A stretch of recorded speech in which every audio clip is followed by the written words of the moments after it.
Umar Ahmed, IFL TV. We're in Riyadh, Saudi Arabia. I'm joined by two Hall of Fame promoters. He told me it's going to be massive. This is quite a spectacle, Frank. Yeah, it's massive. Massive spectacle. How about that? Look, this is something else, isn't it? You know, I've never seen promotion like this, and we've been, both of us, between us, have been doing this for, well, can't be not far off 100 years between the two of us. I've been I doing thought it. you meant individually. I've been doing it 60 years, but I've never seen anything like it. And Frank, and they've told us that this is only the beginning. There'll be one massive event after another here in Riyadh. But I was speaking to Frank about this yesterday. Obviously, Las Vegas for many years has been the capital of boxing. Big fights there. Do you believe Riyadh and what His Excellency Turki Al Sheikh is doing here, Riyadh's going to become the new Las Vegas, if you like? Well, I was telling Frank, back in 1979, 1980, there had never been a fight in a casino in Las Vegas. And starting 1981, the casinos started doing fights. At that point, there was no professional sports to speak of in Las Vegas. We had a college basketball team, but no sports. Boxing started it. Boxing made Las Vegas. And because of boxing, Las Vegas now has professional teams in almost every sport. And in the next year or so, they will have a professional team in every sport. And that was because of boxing. So here in Saudi Arabia, I think you're seeing the boxing start really tremendous sport activity in all kinds of sports, but primarily in a sport like boxing. So I'm really very proud of what we did in Las Vegas, and I know Frank is, and that we're very proud that this is the start of something great here in Riyadh. Absolutely.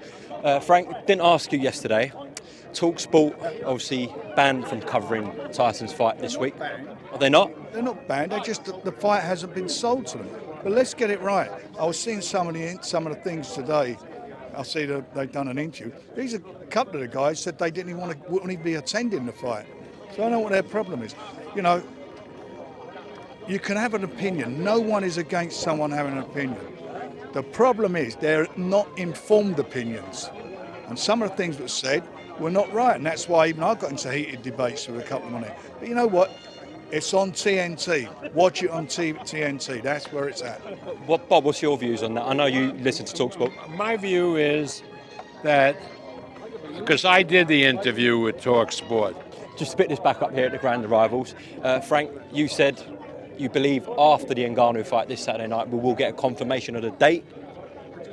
It's got to win it first. I believe he will win it. I don't believe there's any heavyweight, whether they come from MMA or or we would say our sport, legitimate boxing. No one will beat him. I genuinely feel that at this moment in time, and he's top of his game. Don't want to tempt fate. Anything can happen in boxing, especially when you've got a guy, as Bob was saying, when he was training out there, how hard the guy's been punching, and the reports back from the gymnasium, we know he's a big puncher. As long as Tyson keeps out of the way, this fight, I hope he gets it over and done quickly.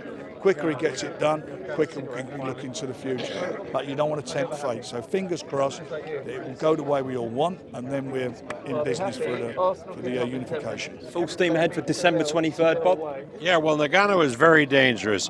I mean, he's been training in Las Vegas. He's not a great boxer, but he punches like a mule. So a guy that punches like that, you got to watch out for. Hopefully Tyson comes through unscathed in this fight, and I know Usyk is flying in. He'll be here for the fight, and hopefully after the fight we can announce December 23rd, Fury and Usyk for the undisputed heavyweight title. Just lastly, Tyson made some humorous comments about Anthony Joshua yesterday, saying don't beg to be on my undercard. Did you see those comments, Frank? Yeah. What do you think about that?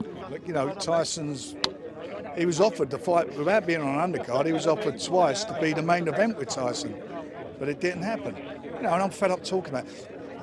What happens now? You asked me a question about him, and everyone says we have to bring him up. I never bring him up. He's brought up. He's been brought up. I feel sorry for the guy. He's for 4 days? He's had to be in the dark. Was it a dark room or wherever he's gone? I believe he's still in the dark room. Yeah. Well, you know why that is? He's probably fed up listening to the bullshit from his promoter. Yeah. Well, as far as I'm concerned, this is an English thing. It's a real Brit thing.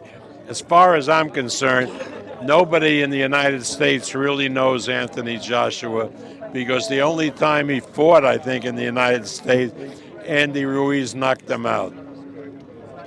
And boxing in Saudi here, you guys... Look, it's happening. This is happening. Why I'm so excited about this, and obviously from a business point of view, it's brilliant, but I am excited for the sport, because look at it. Look at this. These are going to be happening all the time, and as a Brit, they'll be going out on prime time in Britain. How bad is that? There'll be big fights in England, we'll be doing, or in Britain, we'll still be doing them, but this is something special. This is a special, special moment in boxing. Frank and Bob, thank you very much for your time. Speak soon, all right? Thank you.